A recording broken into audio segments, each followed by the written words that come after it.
Hello and welcome. I am Achim Novak. I am one of the hosts and organizers of Pechakucha Miami, and we are so excited that you are joining us.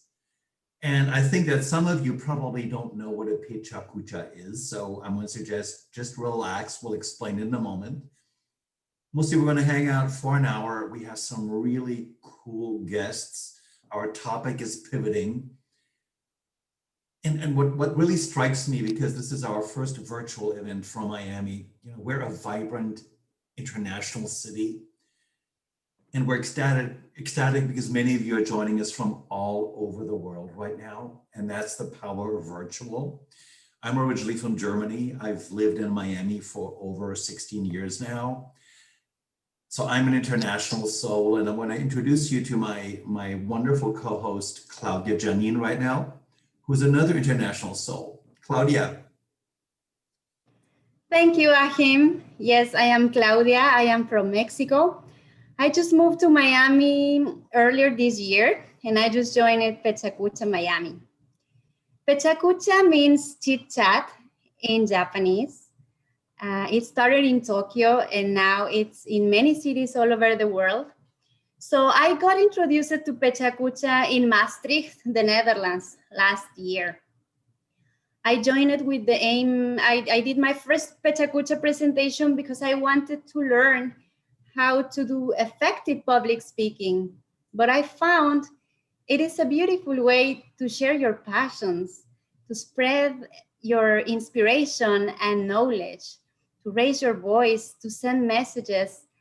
And also I found it is a very amazing community, full of diversity. And you get a taste of what is happening around the world, as we have tonight. Tonight we cannot gather, but it's quite a gift that we remove the distance and we get to see people from different cities. So please take a moment to write in the chat, say hello, and let us know where you are. And moving forward with this internationality, our friends from Sao Paulo, Brazil are opening this event. They perform here in Miami. You can find them on social media as Bossa Fusion Duo. And let's enjoy this amazing fusion of styles by Tomati and Michelle Spinelli.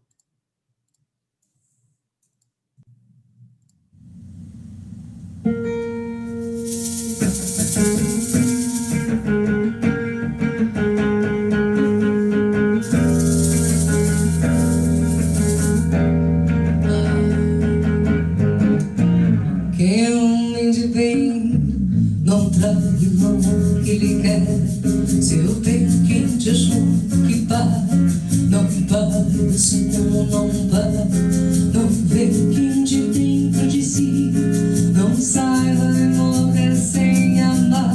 Ninguém pro dinheiro de quem não dá, é o trabalho de quem não tem capoeira que é bom. Não cabe sem desligar, cai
E se não te desse essa dor,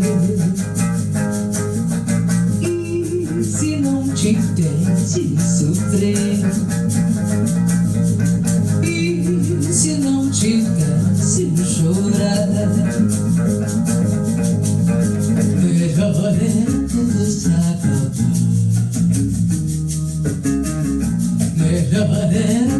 se acabar.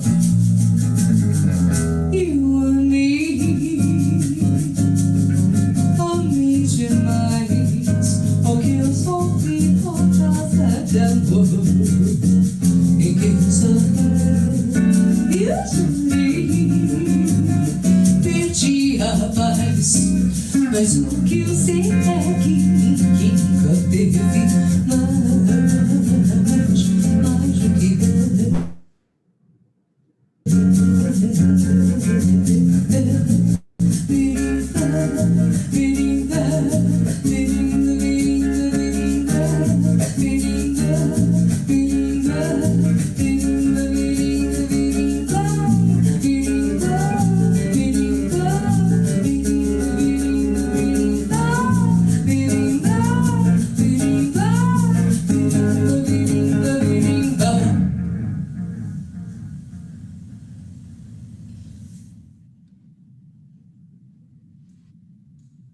Thank you so much, Tomati and Michelle Spinelli.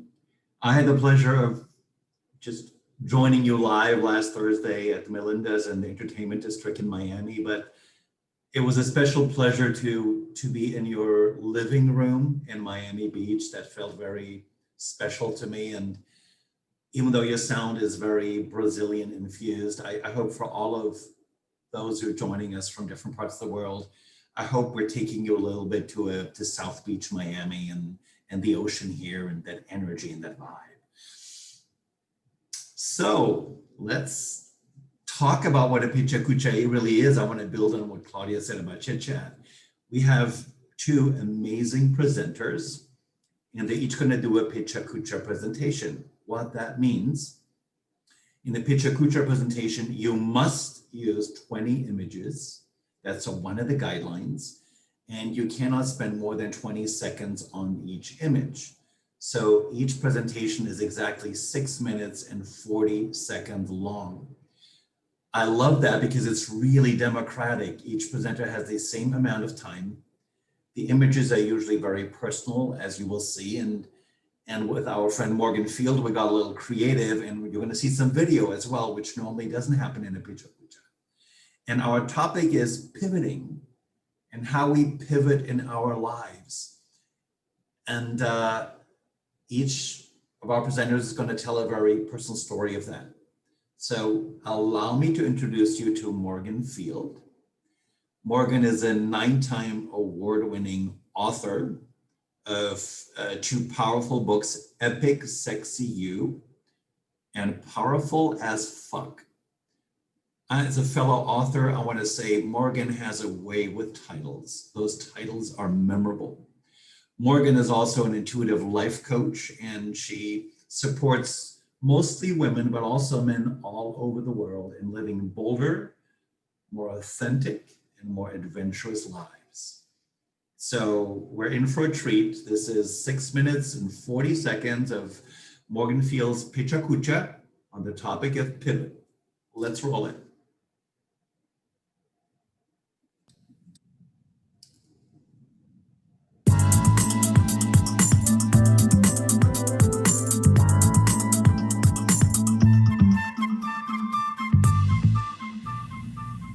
For me, this first image really represents what it means, what it looks like to resist change, to resist the inevitable pivotal moments of our lives that can usher us into new dimensions, but they require us to take leaps. They require us to surrender to resistance, to change our relationship with change.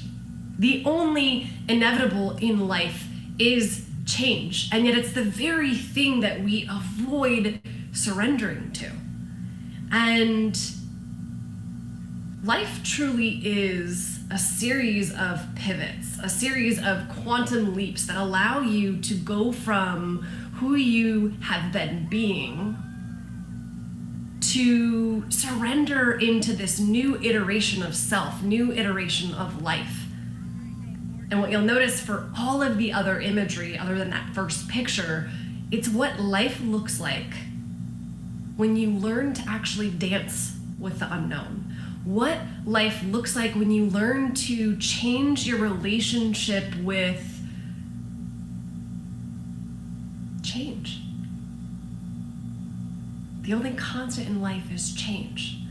And for me, one of the most pivotal moments that I have ever experienced was my first moment of surrender into the unknown. That first pivot that really put me with one foot in this new world of becoming. I was feeling pulled to leave the corporate world, but then this other foot in knowingness. You see, we're conditioned to have mental faculties be programmed into staying the same. We are conditioned into the fear of leaving status quo.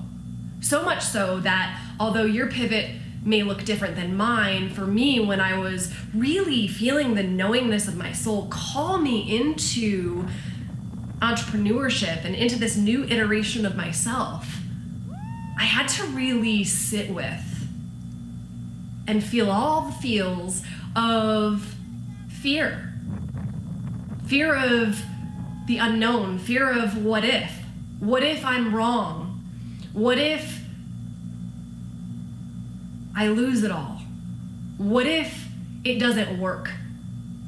Why would you leave this prestigious position? Why would you leave seniority? Why would you leave your 401k? Why would you leave the certainty of a paycheck? The certainty of being able to be this one person for the rest of your life and retire, and then you can start living. And my soul, the knowingness of my soul, knew that there was so much more out there in life. And the first moment that I took the leap, my first pivot, my first quantum leap, it really helped me see that fear is an illusion.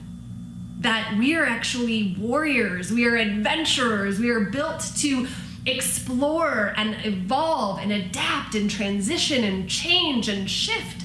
We are these prismatic beings that there are so many layers of ourselves that from now until the end of days, I won't have time to explore all of the layers of myself. That's exciting, but it wasn't gonna happen if I was living in the self-imprisonment of oneness, being one thing, one identity, one career, one desire, one like, one dislike for the rest of my life. So what I encourage you as you feel this imagery is to realize that there are so many more layers of yourself that are calling you to explore. And it's gonna require that you surrender to the pivot, that you learn how to melt into the knowingness of your soul and allow it to guide you to redefine what it means to live. Because I'll tell you, if you let the rest of the world create that definition for you, you're gonna die with dreams inside. You're gonna die with your story unshared. You're gonna die with layers of yourself unknown. And so I invite you to really explore what are the areas of your life where you actually feel pulled to become something new, to pivot, to shift, to change, or maybe life is forcing you into a pivot. What I promise you is, yes, it is scary,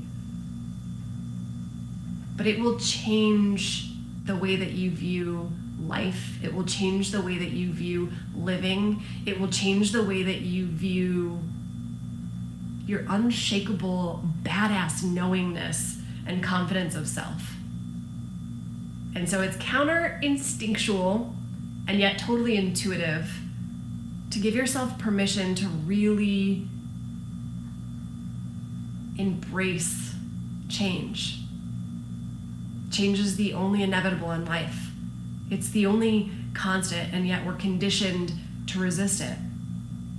But what if you became rebellious and you choose to surrender and leave the confines of status quo and give yourself permission to really define life and living on your own terms? What is the knowingness of your soul calling you into?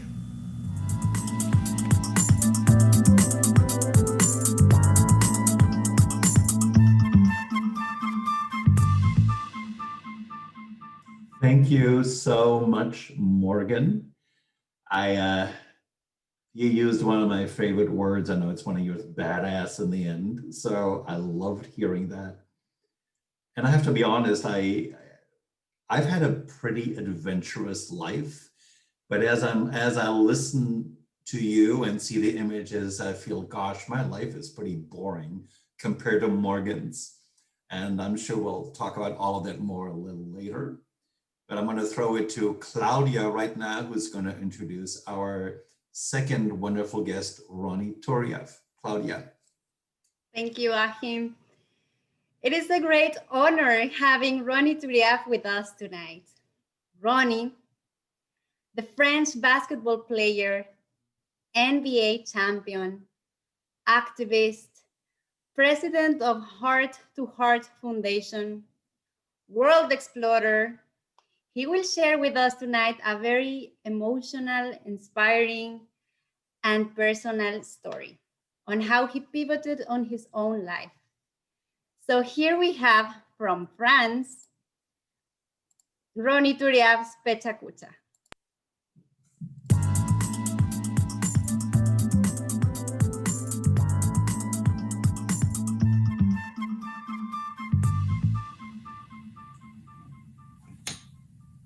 What do you see?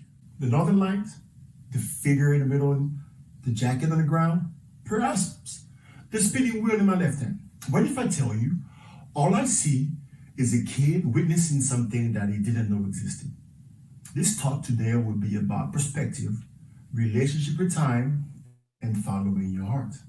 My name is Ronny Turiaf, the tall kid that used to daydream for hours outside of his mom's room, wondering about the ability to travel from country to country, and that ended up being a professional basketball player.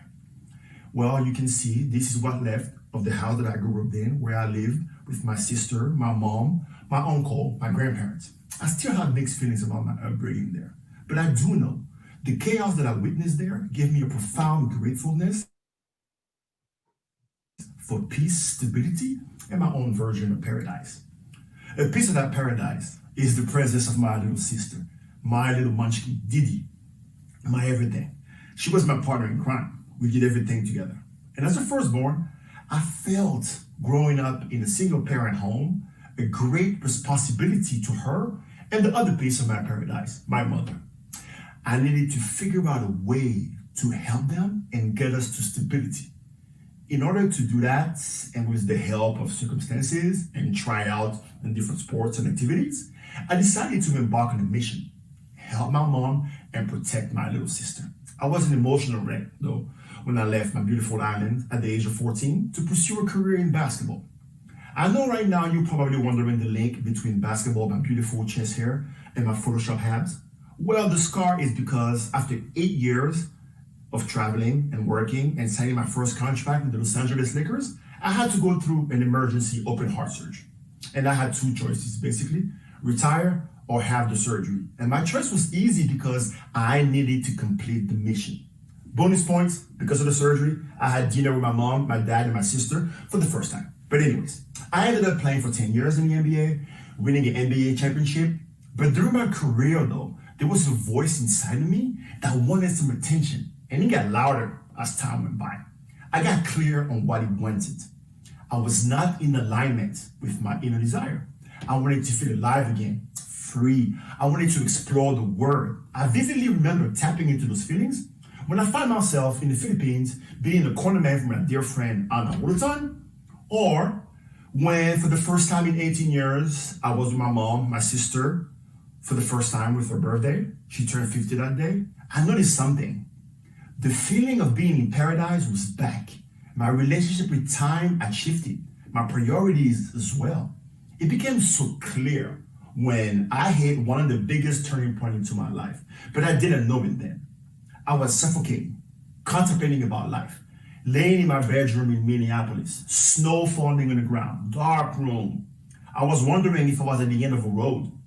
I got on my knees and I simply said, I don't know how to get there, but I need some help. Booyah! My blessings came down, disguised as hip surgery, trouble in my relationship, self-doubt, questioning about whether it was the right time to walk away from the game of basketball, something that I've done for the last 18 years. Going through this process of refining forced me to dive way deeper than I thought that I was capable of. I went on an inward journey. And I mean, this is the face that you see from a man free from meditating for 11 hours a day for 10 straight days, like I did at my Vipassana retreat. Inside though, I was super distraught, but on the outside, super grateful because my thoughts were raging. But I knew 4 things. I wanted to be a better son, a better brother. I wanted to follow my heart, and I wanted to do things that I love. So that's what I did. I reclaimed my power, my relationship with time, and I decided to honor the inner child. I started reaching out to my family members, friends, spending time with them in their words, community organizers, architects, writers, artists, all of that stuff. And that journey, I learned so much about myself and others along the way. Like when I went to Mexico for my birthday and I found out that I was so fascinated by ancient civilization, or when I witnessed the power of depth of common shared experiences when with 10 complete strangers we hiked to Machu Picchu in Peru, or how my mission to help my mom was still valid, but in a way healthier manner when I saw her smile in South Africa, one of her dream destinations. Or the other part of my mission to protect my little sister was still valid, but she could handle herself the same way that she hiked to those stairs when she didn't think she could in Thailand. I know that. My job was to be there, to be present, and to be your biggest supporter. And that it was also possible to feel peace and joy while sipping coffee and enjoying street food with my father. Well, along the way, I may have gotten lost a little bit, looking for my pot of gold. But it took me to places that I never expected to go, and I got to experience a plethora of magical moments. One thing that I do know for sure is that if I actively work on releasing the thing that no longer serves me and embrace what life has in store, it turns out for the better. And if you look closely in the picture, it shows it all. I'm holding 2 balls, a soccer ball and a basketball. One represents a dream that I didn't do, becoming a professional basketball player, and the other one, something that happened. I became a basketball player that is able to help his little sister and protect his mom as a result. And allow me to share this. It's part of a poem that I wrote called Conclusion. Choosing to live the life I love the life I live. I never had to go too far, but only to look within to finally admit I am wondrous dreaming. And now, based on everything going on around us, based on everything that you know, and only you know, what is your heart telling you to do? Thanks for listening.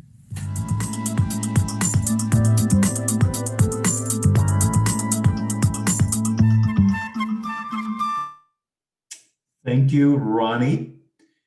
I've seen your videos several times now because we've had some rehearsals and I get the chills every time. Thank you for your beautiful story.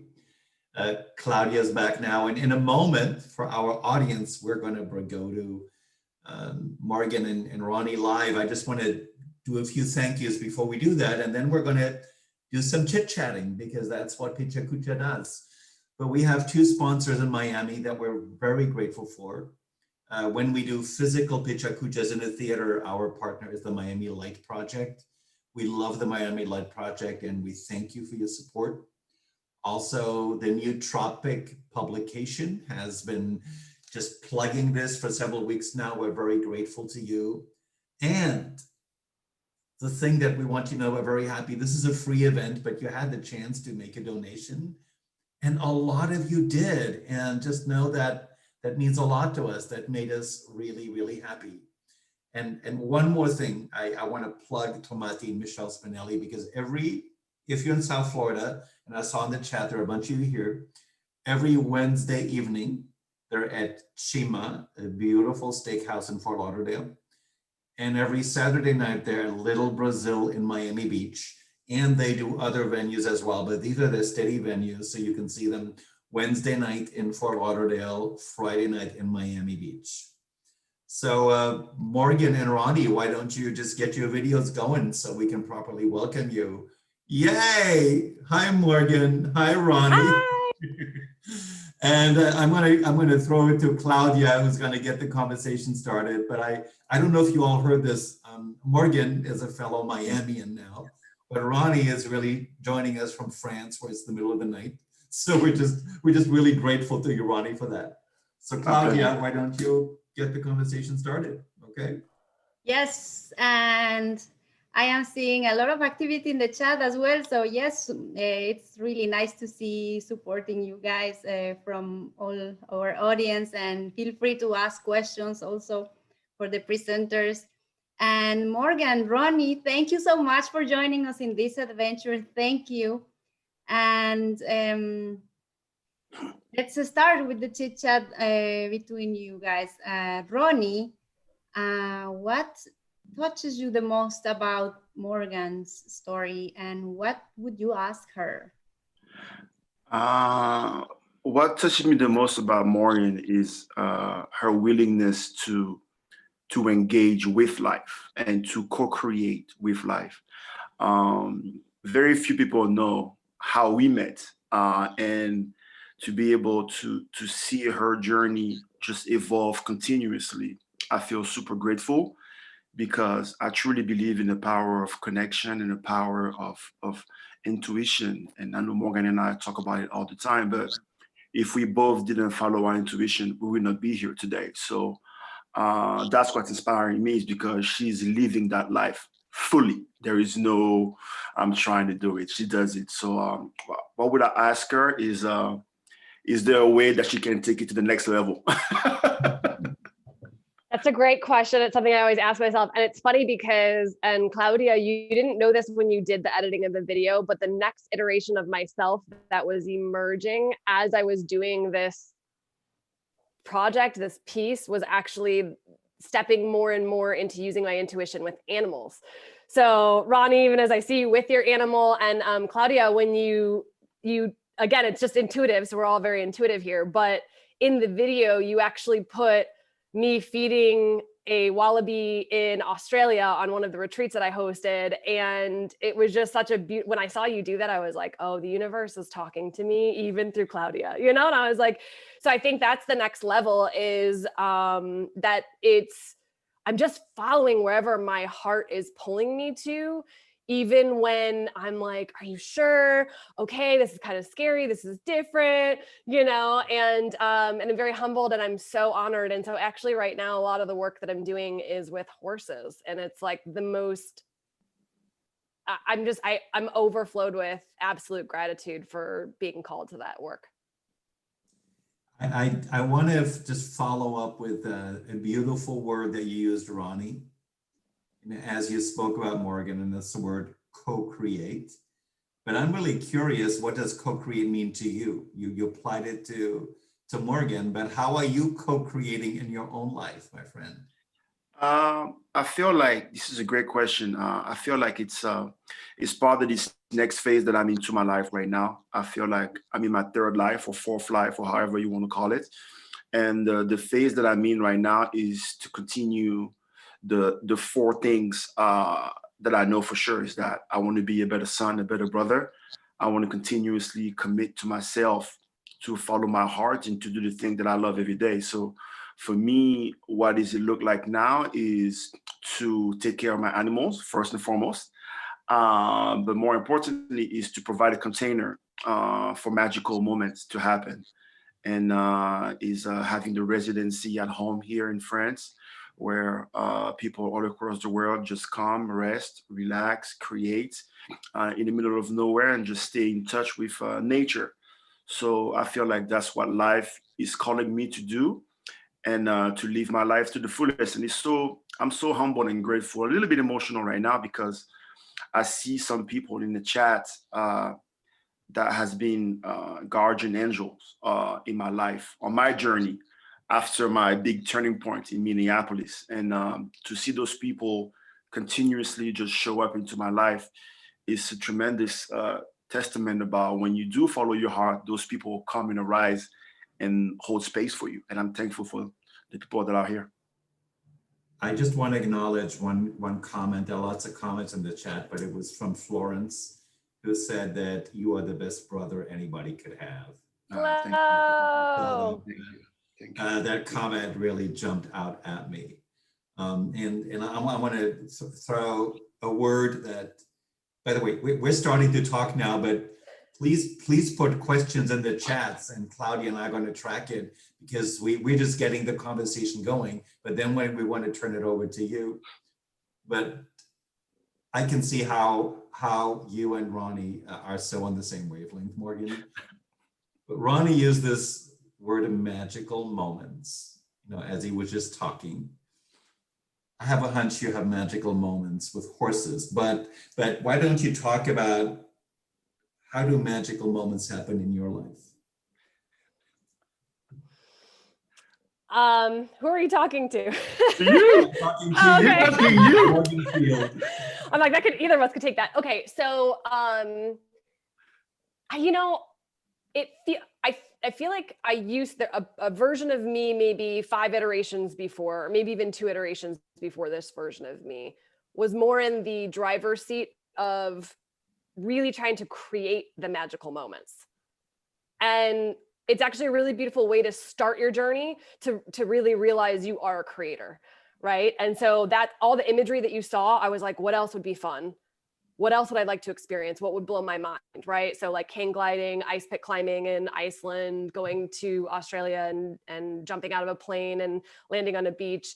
But this iteration of me, the magic is actually in the surrender, and it is way harder for me to be in allowed space for that magic, because that means that I have to really slow down, which for those of you who know me, it's like I'm usually bah, bah, bah, bah, bah. And so it's like I have to really pause and slow down and go a little bit slower and be even more present and be even more conscious.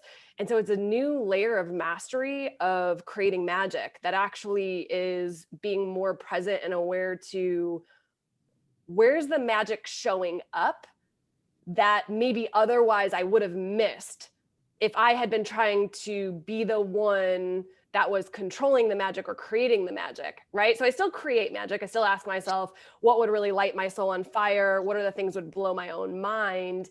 But the piece that's this nuance, that's like this extra, extra, extra magical, juicy, yummy living is surrendering and letting go of how it's supposed to look. And if I thought that I was going to create the next iteration of my business or my life from my own, just solely, purely my own creation, and I didn't co-create with the universe, I would have missed out on this pull to the animal world. So I still work with humans and animals, but like holy shitballs of magic sauce working with animals. And like, I would have totally missed it. I would have been like, oh yeah, this is just for fun and joy. Right. And it's like, no, this is like, I'm an animal communicator. And anyways, and so I had to then start being like, man, I got over the awkward, weird moments of explaining to people that I, can channel spirits and people who cross over. And I finally got comfortable with that. And then the universe was like, cool, now tell people you can communicate with animals. And I was like, okay, I see what you're doing here. So it's surrendering also to the stretch and completely releasing how it looks. Claudia, there's some really gorgeous questions in the thread. I'm just gonna, why don't you pick one? But I'm gonna ask Ronny one quick question while you pick the question. Since we're talking about animals, and Ronny, we saw your cat friend in the screen, and it would be rude to not introduce your cat. Would you introduce your cat to us? Yes, of course. Ronny has like a million animals that it's an army of love. I love it so much. Don't tell on me, please.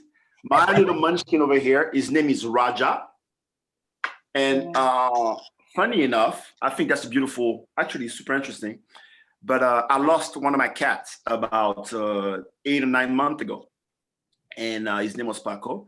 And Raja is so interesting because Raja is named after a basketball player that I witnessed a magical moment that I did not script. When I was 17 or 18, I saw this basketball player in Croatia with this presence of like, anyways, long story. And I got a chance. I always said one day I will talk to you again. And about, I would say, 4 or 5 months ago, I was able to spend an hour interviewing him. And that was 20 years afterwards. And I was like, wow, this is such a cool moment. So when I got my new cat, I was like, you know what? In order to honor this magical moment, I'm going to call my cat Raja. So every time I call him, I'm like, man, remember that thing you said that you was going to talk to this person? It only happened 20 years later, but it happened. So that's my cat name, Raja. Sorry. All right. Claudia, what's the question from the chat? I'm glad the cat was awake so we all can enjoy seeing. So there is a question here from Karen Centello for both of you. What are your top 2-3 values that show up as a constant thread in your life?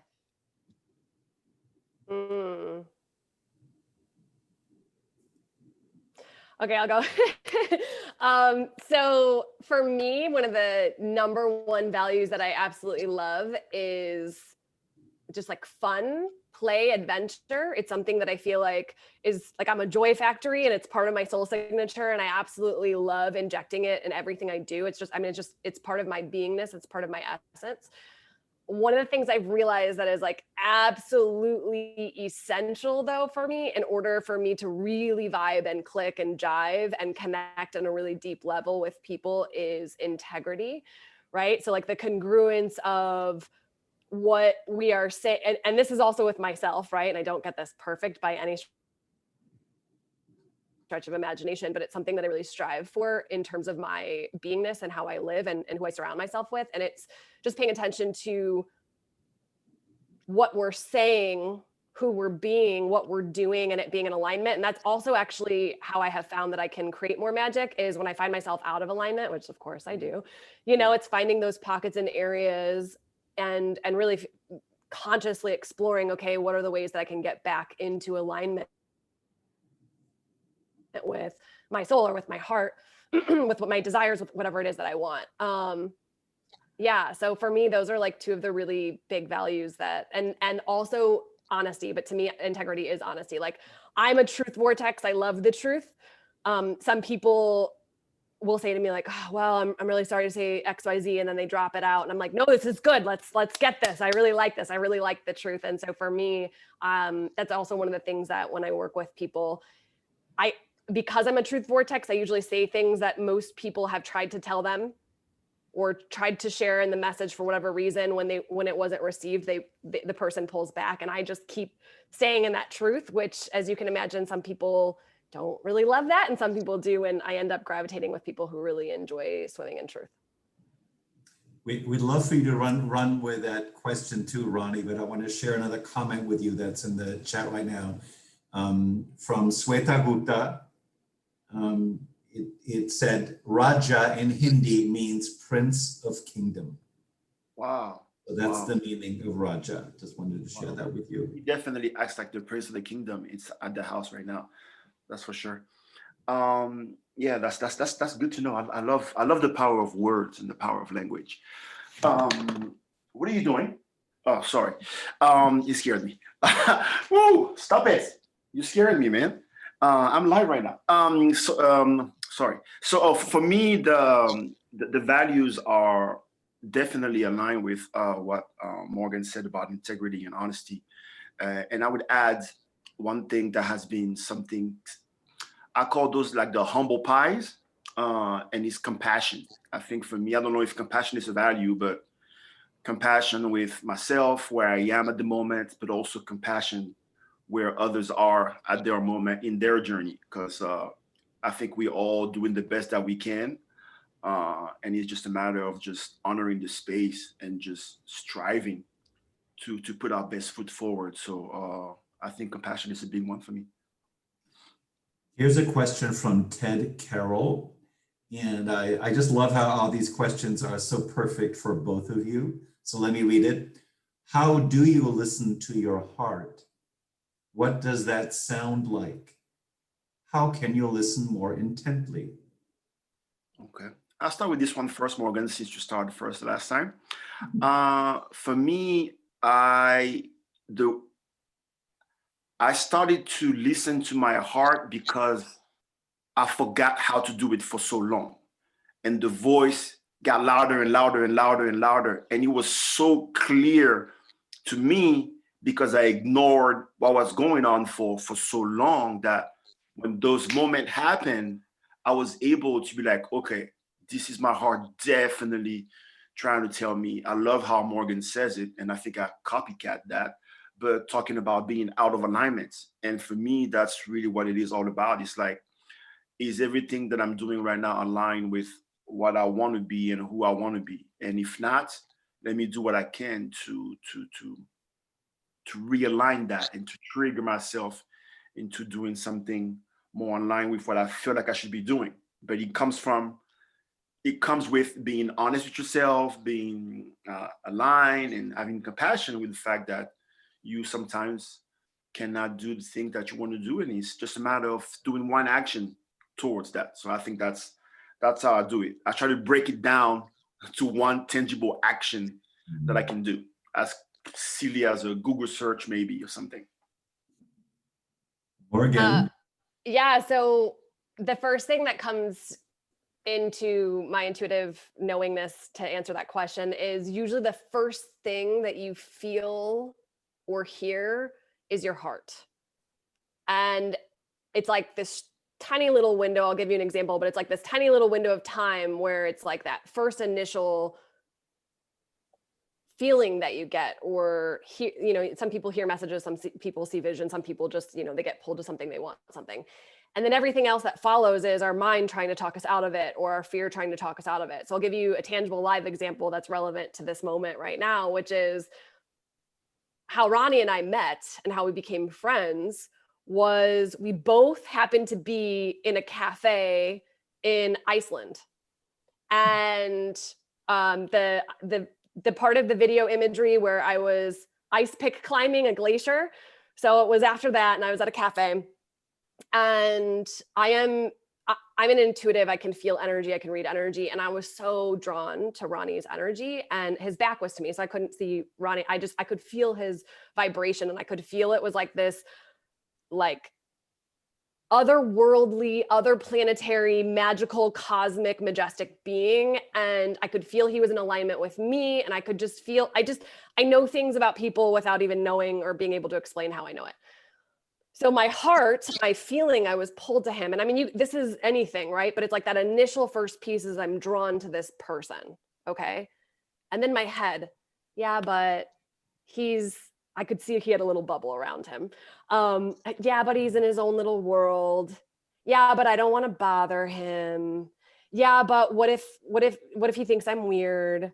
Yeah, but. And so I feel like what happens is it's learning to trust that initial pull, that initial thought, that initial feeling, that initial intention, and ignore all of the yeah buts that come after it. And so I have an agreement with myself where if something scares me, or there's some sort of like fear or doubt, or there's a lot of yeah buts around something, my agreement is to do the thing. And so I was like, I like the fuck it zone, like whatever, I'm just going to do it. I'm going to go in. And so I did. And it was interesting because Ronny, you're like 6'8". How tall are you? I'm 6'9". Okay. He's 6'9", y'all. I'm like 5'6". Okay. So there's quite a difference. But so, and so I say this because I am substantially smaller than Ronny, and I walk over and I just tap on his shoulder, and I was like, and he kind of, I could tell that I was in his bubble, right? But he kind of flinched and was like, oh, you kind of scared me because of the energy, right? He wasn't expecting someone to come in. And then I was like, hey, I just want to let you know, I know this may sound weird, but you've amazing energy, and I just wanted to say hi, and I wanted to connect with you. And then Ronny came and sat with us, and blah, blah, blah. And then Ronny and I have like really shared some amazing, in-depth, deep conversations and pivotal moments in our lives. And we wouldn't have had that friendship if I had butted myself out of my own heart's desire. And so just for everyone listening, it's paying attention to trust the very first feeling that you get about something and run with that and ignore, just know everything else is just your head trying to talk you out of your own greatness, your own magic, and your own connections in life. Thank you. Claudia, there's some other powerful questions. Do you have another one for us? Yes, I like this one from Janine Davis. What ways do you use to bring yourself back into alignment? I talk to myself. I definitely talk to myself as a basketball player to try to motivate yourself. You talk to yourself. And I do that. I do some meditation. I also take time. Like I was saying in my Pechakucha, is that my relationship with time has completely shifted.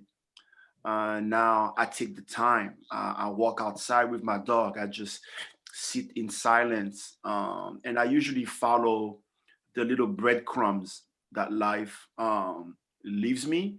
And I try to remain open as much as possible to have not a tunnel vision, but to be open to what life wants to offer me. And when I do that, I call that being a sponge to the right information. I usually stay in alignment, and sometimes I don't do that, and I go the other way. So that's basically how I do it. Yeah, for me, it's really important to know, what does it look like to not be in alignment? What does it feel like to not be in alignment? And that helps inform me to get back into alignment, because I'm like, oh, this is not it. So sometimes knowing what is not in alignment is really a powerful way to say, okay, that's my first way of knowing I need to get back in alignment. So for me, when I was in the corporate world and I would say, outgrown that iteration of myself, but I was not listening, I kept getting really sick. You know, I had autoimmune diseases that kept popping up, chronic fatigue, fibromyalgia, rheumatoid arthritis, sinusitis, like just all these flare-ups, all these things were happening. And so it feels like, for me to get back into alignment was, so basically, like, if you're exhausted and you don't have energy, you're out of alignment in some way, shape, form, or fashion, you're ignoring yourself. And so if you're ignoring parts and pieces of yourself that are trying to become a new version of yourself, then it's really sitting and listening to yourself. So I would definitely say what Ronny said, right? It's like, it's dialoguing with the self. And then I also find it so powerful that if I'm getting a little tangled and I can't really figure out what alignment would look like, to talk to a friend, or, I have a life coach, or, like, work with someone outside of me, because I often find that sometimes when I'm dialoguing with myself, or if I'm journaling, I may be still stuck in kind of a loop of a blind spot or a lack of consciousness. But if I talk to someone, even if they say the very thing, like they mirror back the very thing that I was feeling, it's like, okay. And it's like calms my energy field down a little bit. And then oftentimes, the things that maybe everyone else think is incredibly obvious, like when I used to drink and try to select dating partners while drinking, which 0 stars, do not recommend.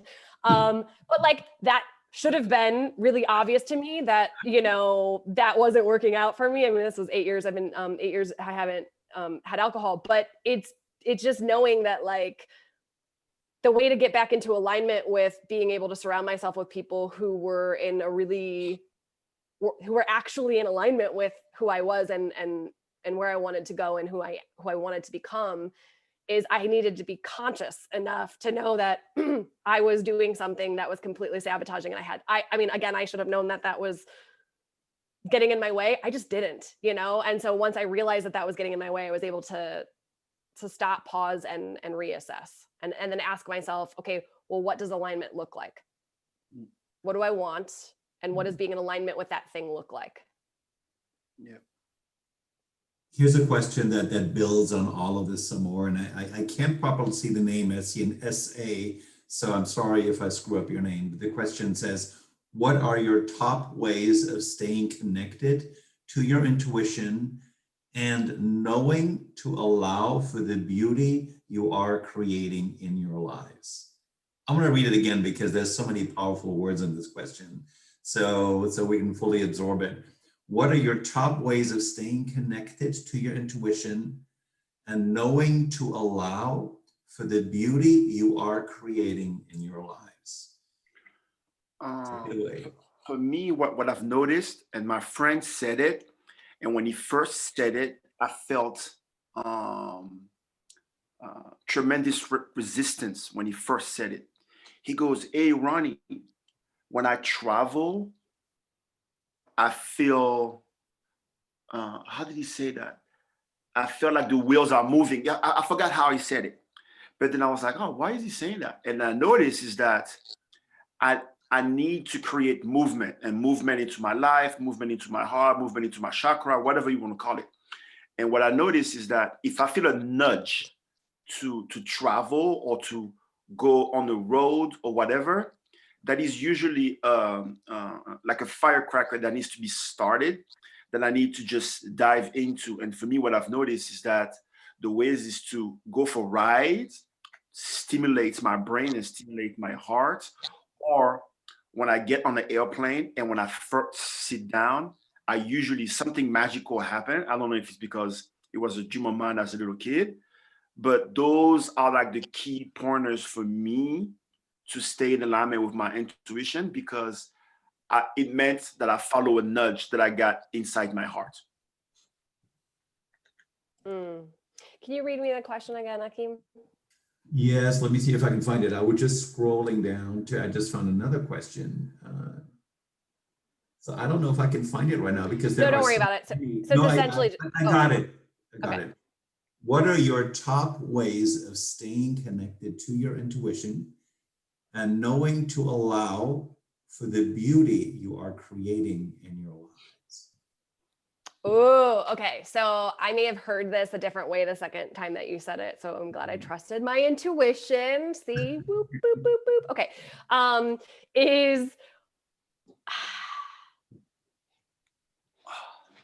It feels like, okay. So this may not have been the intention, but I'm just going to go with intuitively what this feels like to share. Sometimes we have a sense of knowingness. We have an initial hit of intuition and we're in it and we say yes to it. And we're like, yes, I'm in, I'm going, right? And then the doubt kicks in. And the parts of our mind that want to really keep us safe, AKA stuck and not moving, they start to like literally become weights that try to pull us back to the comfort, back to the known, right? And so in the video, one of the things I said is sometimes you're going to have one foot in the knowingness of your soul. You already said yes. And then you have one foot in the knowingness of what already is, like what already exists, right?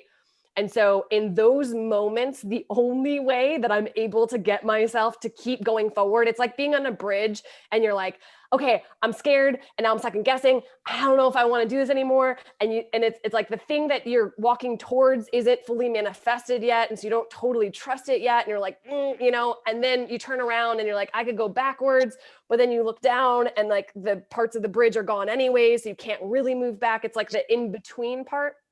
What I do is I always go back and sit with, I actually have a box called my badass box. And I literally just put mementos of anything that, because I feel like we get awesomeness amnesia as humans, right? And like we forget all of the amazing things we've done and all of the moments that we followed our intuition. And it was like the best thing that ever happened in our life. We forget these things, right? And I do this as well. And so I just got goosebumps, but I have this box filled with moments and mementos of things that like my fear mind wants to talk me out of my greatness. But those tangible things are like, no, do you remember when you were in Iceland and you had this intuitive hit to this soul that you had never met? Well, your soul knew this person, right? But your human self, you didn't know this person. They had your back to you, but you were pulled. And then you ignored the doubt and all of the yeah buts. And you went up and like you forged this amazing friendship that your life wouldn't be the same without. Like, do you remember when you said yes to get on stage and do a stand-up comedy and you're like, what is this? I don't even understand, but your heart said yes to it. And then you did it. And at the end of it, you realize like, holy shit, I'm not a comedian, but I'm a speaker. Do you remember? And I go back to do you remember when you were afraid to do whitewater rafting and then you did it and you had like the time of your life and you realize like, oh, wow, my fear is just kind of a jerk. Do you remember when you wanted to leave the corporate world and you were terrified, but you went into entrepreneurship and it's 8 years of entrepreneurship and like, you're completely unemployable at this point in your life, right? Like, And so go back to all the moments where you were afraid to do something, but you were pulled to do it. And then look at like all of the nuggets of gold that happened that you would have cheated yourself out of if you hadn't done it. And what I think is amazing, Ronny, about what you said in your video, and it was like, I really want to anchor this in for everyone, is you talked about the gifts that are inside moments like surgery, injury, and relationship issues. Fact. Right? Like it's the perception also of realizing that even when life appears to be working against you, it's actually really truly propelling you forward. It's like an arrow that's pulling back to shoot forward. And so I feel like it's the perspective of that that really helps us to move forward. Preach. Yeah, that's true. I found another question. I hope this is we can make it quick to wrap up. This is the horrible part of being a host, because both Claudia and I see all these amazing questions, but time is coming to a close. So this is going to be the last question. And Morgan and Ronny, I know you are just channels of stuff, but keep the channeling brief on this one, okay? Sure. Yes, for all the panelists, this question is from Ana Tello. What was your biggest fear? My biggest fear is, I feel that. Yeah. Anyways, I'll say it. My biggest fear is, I mean, besides my family members not being there, is stop it. Is to not be able to accomplish all the things that I want to accomplish. I think that's because I want to. There's a lot of things on my heart, so that's requiring me to keep updating my process of thinking. So that's my biggest fear. I would second that. So it's like, for me, it's like a Chinese finger trap.